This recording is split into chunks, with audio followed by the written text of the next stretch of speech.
Programa Saúde e Bem-Estar. Um oferecimento Coco Bambu Jundiaí. O melhor do Brasil é a nossa especialidade. Laboratório Fleming. Eleito o melhor laboratório Great Place to Work.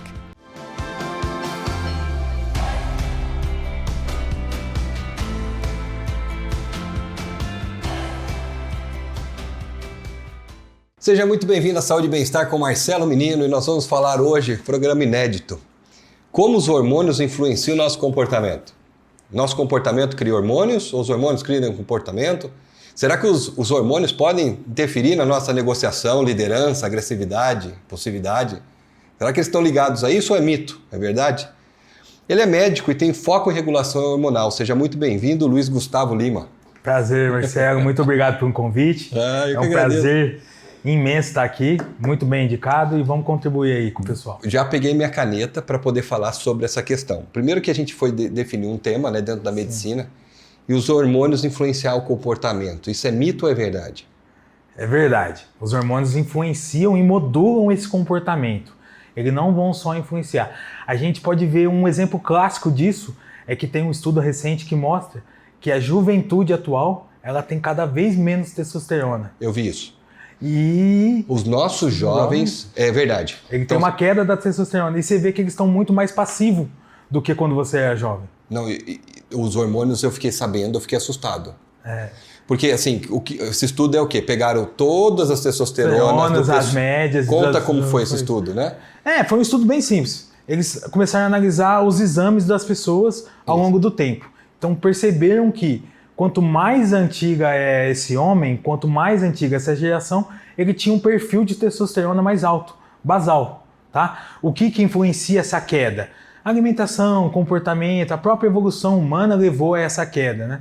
Então a gente percebe que o jovem hoje, ele é mais aquele jovem tem muito jovem mais retraído, claro. Tem os pontos fora da curva, né? Não, nós estamos falando de uma média, mas a média, o estudo mostrou que a testo caiu. Caiu. Tá. Cada geração ela vem caindo uma porcentagem.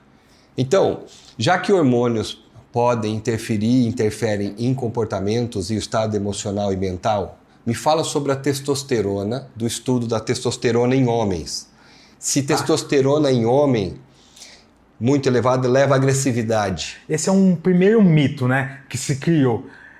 Porque assim, testosterona ela não leva à agressividade, ela leva a um comportamento de assertividade e essa assertividade te traz mais poder de negociação, mais poder de ação e mais poder de se comportar e defender o seu status, a busca pelo status, tá? Então ela vai te trazer todos esses benefícios. A agressividade surge em alguns momentos, mas não pelo uso da testosterona em si, por causa de algumas coisas que estão descompensadas ao mesmo tempo. Testosterona por si só não traz agressividade, mas, claro, se a pessoa fizer doses muito abusivas, a gente não tem como medir esse parâmetro. Porque tem pouca amostragem disso e também... não tem como estudar isso. Mas assim, mostra que comportamentos agressivos com o uso de testosterona estão mais relacionados a um cortisol desregulado muito alto e a uma ameaça que aquele indivíduo tem. Então, cortisol é o hormônio praticamente da luta e fuga, né? Do estado de alerta. Então, tem um certo grau de relação. Será que é só ligado à testosterona ou ligado a esse instinto de luta? Então, a testosterona no homem levou ele mais à assertividade, a poder de negociação, a busca de status. Social. Isso. A agressividade, ela estava mais ligada a um cortisol, com uma ameaça junto, desregulada. Isso. A agressividade do homem, ela parte do status de ameaça e com um cortisol muito elevado, tá? A gente está falando de níveis bem elevados. Esse foi o que o estudo mostrou. Que o comportamento agressivo em pessoas que fizeram reposição de testosterona, ele só apareceu quando esse cortisol estava muito acima da média. Esse foi o que o estudo mostrou pra gente. Ela já entra naquele estado mais de sobrevivência, né? A gente estudava em psicologia, né? Eu tenho um amigo que falava sobre o córtex, o límbico e o reptiliano, né? O reptiliano está mais ligado a ações primatas mesmo de preservação da vida, né? E legal que você falou de psicologia, então já dá para me puxar um gancho. Tem uma outra ponte que mostrou um rapaz que fez um estudo, um neuropsicólogo, que mostrou que a testosterona é exógena, tá? A reposição, ela muda a resposta do comportamento do córtex frontal com a amígdala. Então você tem respostas mais rápidas, mais impulsivas e mais decisivas. E ele, que jeito que ele mostrou isso? Ele deu esse hormônio e fez perguntas às pessoas durante uma máquina de ressonância magnética. Então ele viu o comportamento acontecendo ali, tempo real. em tempo real. Pessoal, só para saber, imagem de ressonância magnética funcional é quando você está numa máquina, ela vai olhando o seu cérebro, e de acordo com as perguntas, o cérebro ele é colorido, e cada cor está ligado a ativações ou desativações, ou mais ativações, né? De certas áreas. Então foi dado para essa pessoa dentro dessa máquina. Não, ela já fazia uso. Já fazia uso, colocou na máquina e fez o pesquisa. Perguntas, Ele teve respostas o quê? Mais assertivas, mais rápidas e um comportamento social menos inibido. Falando sobre testosterona, a gente estava batendo um papo antes, então eu já vou entrar aqui. Testosterona em mulher. Isso. O que aconteceu? Testosterona em mulher, negociações e outras coisas. Legal. O que um estudo mostrou sobre isso? Uma prova, uma contrapartida, né, para quebrar esse mito é que testosterona leva a comportamentos de agressividade. Teve um estudo que chama o jogo do ultimato, que pegaram mulheres e essas mulheres deram placebo e testosterona durante um período de tempo. E colocaram essas mulheres para negociarem entre si de acordo com os critérios do estudo. Negociar com pessoas. Perceberam que mulheres que estavam achando que estava tomando testosterona tinham um poder de negociação muito mais prejudicial à outra pessoa, que elas eram muito mais duras e muito mais agressivas nessas negociações. Elas ficaram... As que estavam tomando placebo, as que não estavam tomando testosterona. O simples fato de achar que estava tomando testosterona tornou ela mais agressiva. Enquanto que as mulheres que tomavam testosterona, quando elas percebiam que o comportamento delas não estava sob ameaça, elas tinham um certo grau de benevolência nessas negociações. As negociações fluíam melhor, porque elas eram mais benevolentes com o próximo, com a pessoa que estava ali. Então isso quebra o mito de testosterona é igual a agressividade. Tá? Então a gente quebra esse mito. Depois também, esse estudo, ele evoluiu e colocaram ele dentro de um time de rugby no Japão. E fizeram esse mesmo estudo duplo cego. E perceberam que os líderes do time, quando confrontado com os novos, aí sim a testosterona, ela deu um poder de negociação, de uma negociação mais dura, porque o comportamento dele estava socialmente ameaçado por um jovem que estava entrando e o comportamento e a liderança dele estava, a dominância dele estava em risco, entendeu? Então houve ali uma ameaça, ele sentiu da liderança dele, porque era um jogador novo que estava entrando, então foi negociar. Você é o líder do programa. Então, se em algum momento eu ameaçar a sua liderança, a sua negociação, a sua conversa comigo ficaria mais dura. Teoricamente é mais ou menos isso que foi aconteceu. para a parte mais do ego. Tanto é que você falou aqui que no começo a testosterona pode levar a melhor negociação à busca de status. Se foi uma ameaça ao minha liderança, ao meu status, eu endureço minha negociação. Ele endureceu. Como não teve, quando não tem ameaça, eu sou mais benevolente, eu ajudo mais o meu próximo. Olha que maluco. E assim, em mulheres é muito mais complicado, né? Não, eu vou entrar lá. Peraí, eu vou entrar nisso daí. Não, porque a gente estava conversando, eu fui fazendo minhas anotações. Vocês podem ver que raramente eu pego minha caneta e fico escrevendo e fico olhando. Quando tem coisa que eu preciso alinhar, eu anoto, até para mim, tá? Houve um estudo com mulheres sobre a questão do estradiol e progesterona.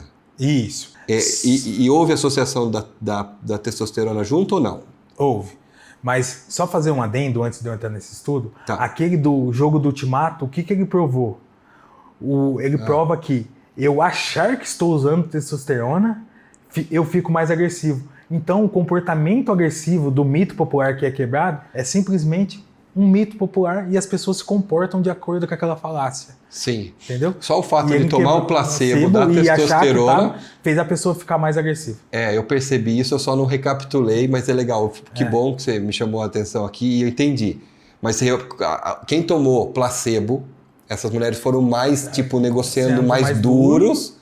E quem tomou testosterona mesmo e não estava sob ameaça foram mais benevolentes na negociação. Ou seja, pessoas mais flexíveis, mais ponderadas, mais equilibradas. Mais equilibradas. Assim. Mulher é um negócio bem bacana, né? Porque homem a gente simplifica em testosterona alta ou baixa. Nós temos menos hormônios, oscilações hormonais que ela, né?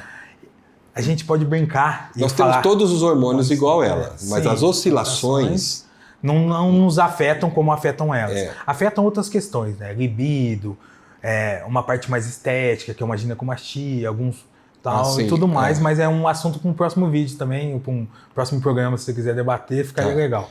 Mas em termos de mulheres e assertividade, não é testosterona, é o estradiol, tá? Então, mulheres que têm estradiol mais alto, elas desempenham esse papel semelhante que a testosterona faz no homem, tá?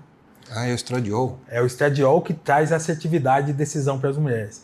Aí você fala assim, nossa, Luiz, esse coisa de hormônio, modulação comportamental é algo muito antigo, né? Na verdade, não. Na década de 70 e 80, já tinham estudos que pegavam mulheres de cargos de liderança e analisavam o estradiol delas, e essas mulheres já tinham um estradiol mais alto. Ou pegaram universitárias, eu não vou lembrar o certo nome da universidade que foi feito isso, e essas universitárias, quando tinham estradiol mais alto, elas marcavam caixinhas de pergunta que refletiam assim, empresária, líder, e desenvolviam maior papel de liderança, tá? Entendi. Então o estradiol elevado ou mais alto ali na linha de cima, ela tende a ter um comportamento mais de liderança. Assertivo, mais liderança. Isso é estudos mostrando que tem... Sim. É estudos... E na menopausa esse hormônio costuma cair? Cair. Aí a gente vê que as mulheres na menopausa, elas ficam mais retraídas, mais deprimidas. Elas, às vezes uma palavra simples que você fala para uma mulher, ela atinge ela de um jeito mais forte. Fica chorona, talvez. E sem falar dos outros problemas da menopausa, mas a mulher ela fica mais em casa, ela sai menos, sente mais vontade, procura menos o marido para ter um tipo de relação, entendeu? Isso acontece. E aí, nesse caso você falou da testosterona, mas falou sobre a importância do cortisol, que em casos altos tinha também uma alteração ali mais agressiva. Na mulher, que a estradiol caiu, o estradiol também, o cortisol também tem um papel vital? Tem um papel vital na mulher também. Vamos pensar assim, estradiol é o acelerador da mulher, deixa a mulher assertiva, forte, firme. Tá. A progesterona seria um pouco do freio. Então, durante o ciclo menstrual da mulher, pode ter certeza que ela vai ter partes do ciclo dela, que quando o estradiol está alto, ela é muito mais assertiva. E quando a progesterona sobe, ela fica mais calma e menos assertiva. Onde entra o cortisol e a testosterona nessa fase? O que acontece? Que mostrou também que testosterona alta em mulheres realmente faz uma busca pelo status social também, tá? Só que tem um outro problema. Não é só repor hormônio, eu tenho que entender qual que é o terreno metabólico que eu estou colocando esse hormônio. Então, se a mulher mostrou também o estudo que se as mulheres já têm um comportamento um pouco mais ansioso, um comportamento de dúvida, isso é agravado pela testosterona. Então, com o cortisol alto, tá? Então, de novo, o cortisol, o que é uma ansiedade, assim, para o pessoal entender? A ansiedade é o cortisol alto durante um grande período de tempo que faz eu criar uma resposta de luta e fuga todo o tempo. Por isso que a pessoa fica todo o tempo preocupada com o que vai acontecer no futuro, fica roendo unha, fica com medo e não consegue viver o presente, entendeu? Então, esse comportamento é um pouco agravado se a mulher tiver esse tipo de problema. O que a gente tem que pensar que não é... O hormônio pode ser uma solução? Pode, desde que no ambiente adequado. Sim, já percebi também. E vários eixos trabalhando juntos. Pessoal, nós vamos para um leve intervalo. O tempo voou, não parece, mas já foram 13 minutos. A gente já volta já.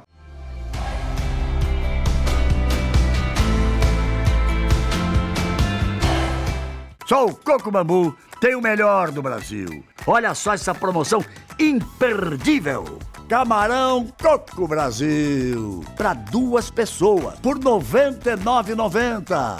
Vai que é sua, bora lá! Laboratório Fleming, com estacionamento próprio e gratuito e atendimento humanizado. Possuímos o que há de mais moderno em equipamentos. Tecnologia, rapidez e precisão nos exames, com uma equipe de profissionais altamente qualificados. E ainda contamos com espaço Kids, tudo para melhor atender a você e sua família. Laboratório Fleming, excelência em laboratório.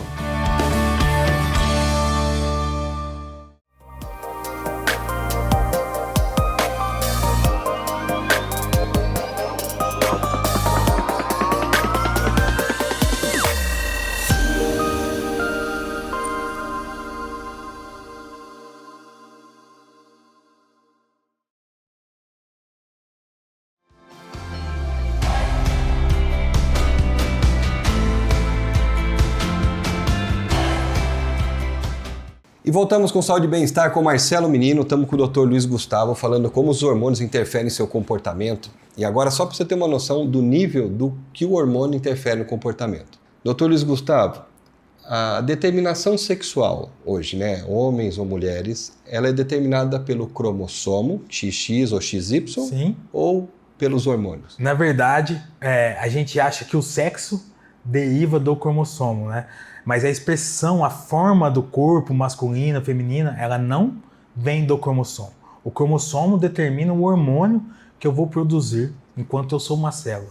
Então, enquanto o meu corpo está naquela fase de reprodução. E a exposição a esse hormônio vai determinar minhas características comportamentais masculinas e femininas e minhas características sexuais masculinas e femininas.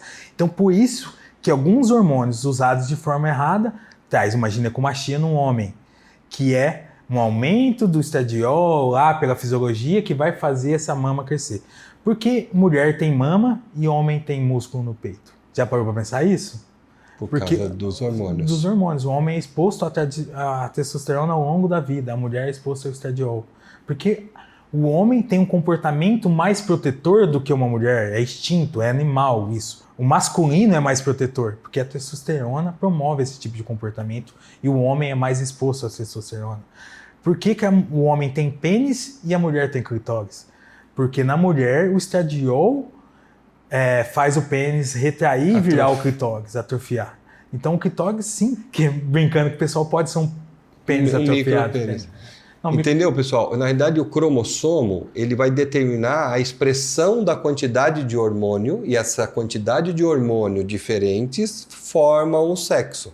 Exato. Por isso que se você tomar quimicamente hormônios, você pode mudar você muda características físicas totalmente.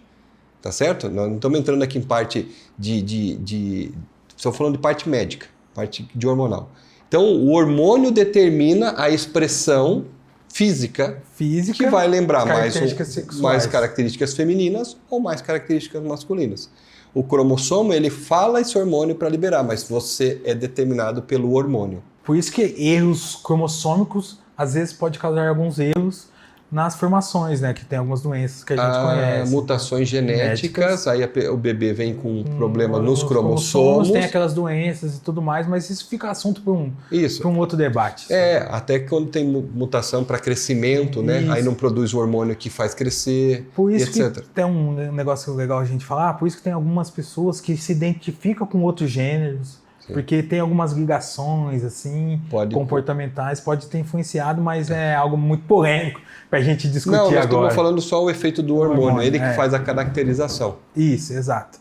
Se eu tivesse grandes quantidades de estradiol a vida inteira, eu teria seios. Então, você teria vagina. Teria uma mudança um pênis física. retraído. Sim. Eu queria falar agora também, porque o tempo voa, sobre a insulina. A insulina é um hormônio. E quem tem problema grave no pâncreas tem até o diabetes, né? Mas o que a insulina, se ela não estiver bem regulada, pode acontecer no cérebro? A insulina, ela faz... O nosso corpo é muito sábio, né?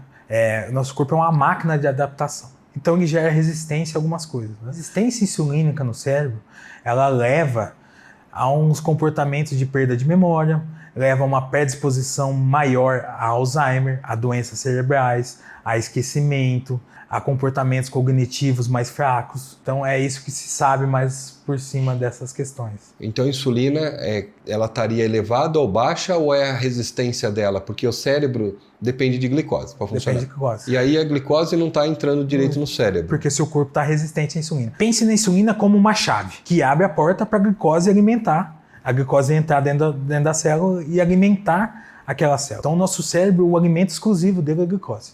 Então, beleza. Se eu crio uma resistência insulínica cerebral, você concorda que eu estou fechando a porta que faz o alimento chegar lá? Sim. Então isso vai lesar, vai causar dano e vai trazer todo esse prejuízo cognitivo, comportamental e predispor doenças que a gente conhece, como demência, no caso uma demência mais elevada, uma Alzheimer. Pode ter certeza que pacientes diabéticos têm o maior índice de Alzheimer. A gente sabe que a beta-amiloide, ela acumula ali no cérebro, e um dos fatores grandes é realmente a resistência insulínica, diabetes, o sono, quando não dorme bem.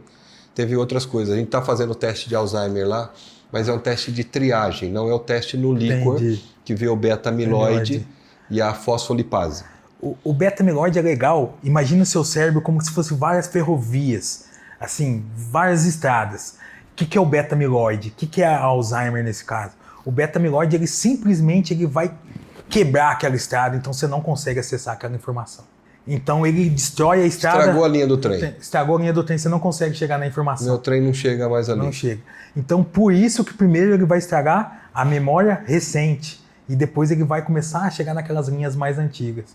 Então pacientes que têm Alzheimer, normalmente, no começo da doença, eles lembram de tudo de 20 anos atrás, 10 anos atrás, mas não lembram o que comeu no almoço, não lembram um caminho, não lembram uma senha de um cartão. Então os sintomas no começo do Alzheimer é muito mais leve. Tá vendo, pessoal? Os hormônios têm que estar sempre bem regulados, sempre você cuidar dele adequadamente. Entender também que eles podem ajudar, né? Eles não são determinantes. Eu queria que você falasse um pouquinho sobre essa parte final. Quer dizer, então, que o hormônio determina quem eu sou só ou não? Tem que tomar um cuidado com essa interpretação absoluta, assim. O hormônio não determina quem eu sou. Ele me deixa mais assertivo de acordo com a minha personalidade, tá? O hormônio não vai mudar quem é o Marcelo. O que determina quem é o Marcelo é simplesmente a teoria da epigenética. O Marcelo é uma pessoa que, se o Marcelo tiver uma predisposição a ter diabetes ou um pouco de massa magra, mas ele entender que o meio que molda ele e não o fator genético, ele vai trabalhar aquele meio. Fato, não é porque eu tenho um terreno fértil para coisas ruins que eu vou plantar coisas ruins. Vou plantar as coisas boas no meu terreno e trabalhar em cima dele, né? É isso que a epigenética fala. O meio influencia, tá? Então os hábitos da família, elas influenciam muito também. Não é só a genética. Minha família sempre teve esse problema, é genético. Às vezes é porque sempre comeram ali, sei lá, algo errado e passou de pai para mãe, né? Tem uma história que eu gosto, como que é passado as coisas de pai para filho ou de mãe para filha. É uma história bobinha, né? Havia uma regra de como assar o peixe. Não sei se você já ouviu essa. Não. A regra de assar o peixe é o seguinte: você corta o rabo do peixe, você abre, você joga o tempero, tal, não sei o quê, e põe para assar 1h30. Um exemplo. Aí a filha passou para a filha, falou assim: qual que faz? Primeiro você corta o rabo do peixe, tal. Depois na bisneta, a bisneta perguntou para a mãe, né? Falou assim: viu? Essa receita é da tataravó, né? Por que corta o rabo do peixe? Fica fedendo? Não, eu aprendi assim. Então, não precisa tirar o rabo do peixe para assar o peixe. Mas como passou de pai para filho, aquele hábito, de mãe para filha, criou-se o hábito de cortar o rabo do peixe, mas não precisava cortar o rabo do peixe. O que eu quero te dizer nessa história é que, sem querer, às vezes tem um hábito, sei lá, de dormir, põe leite, açúcar, maisena e curau e farinha de milho. Isso é uma bomba de açúcar. Isso faz dormir melhor. E, na realidade, está gerando uma outra coisa. Não estou dizendo que é certo ou errado, mas estou dizendo como que é familiar. Vai fazer dormir melhor, porque você vai ter um pico de insulina para dissolver isso, que é letárgico, né? Por isso que você vai dormir melhor. Ele dá aquela moleza. Vai dar uma moleza de digestão. Eu citei só um exemplo, mas às vezes é comum, né? Você já viu criança de 4 anos gordinha? Não, geralmente dá o... Uma criança de 10 anos, vamos dar um exemplo. Uma criança de 10 anos gorda, obesa, obesidade infantil, vamos pensar assim. É raro. E quando você vê, os pais são magros ou são gordos? A maioria são obesos. Então, o ambiente obesogênico vai te levar à obesidade. Entendeu? Já ali Porque a criança ela não compra o que ela come. Ela não tem cartão de crédito, né? Ela come o que o pai põe na mesa, entendeu? Então, realmente, é geracional. A gente vem passando isso. A gente tem que tomar cuidado com os nossos hábitos e quem depende da gente. Isso, né? Exato. Muito bom. Pessoal, esse foi como os hormônios interferem no nosso comportamento. Então, se você está aí querendo saber um pouco mais e trazer performance dentro da sua vida, ou talvez corrigir algo, saiba que os hormônios têm uma influência sim. Não são determinantes quem vai ser cada um de nós, mas existe uma influência. Então procure sempre ver como estão os seus hormônios. Afinal de contas, eles também podem colaborar e corroborar a uma melhora de performance e da sua vida. Doutor Luiz Gustavo, obrigado pela presença. Eu que te agradeço. Tá bom? E o recado que fica não saia usando hormônio desenfreado, que tem muito efeito colateral também envolvido. Cuidado, procure sempre uma ajuda especializada para isso. Isso daí a gente sabe que o médico é soberano, tem que tomar muito cuidado, né? Então, não só um médico, né? Profissional em geral em saúde tem que saber, pelo menos, direcionar, né? Legal. Muito bom. Obrigado, doutor Luiz Gustavo. Esse foi o episódio de Saúde e Bem-Estar com Marcelo Menino. Um beijo para você e uma ótima semana. Programa Saúde e Bem-Estar. Um oferecimento Coco Bambu Jundiaí. O melhor do Brasil é a nossa especialidade. Laboratório Fleming. Eleito o melhor laboratório Great Place to Work.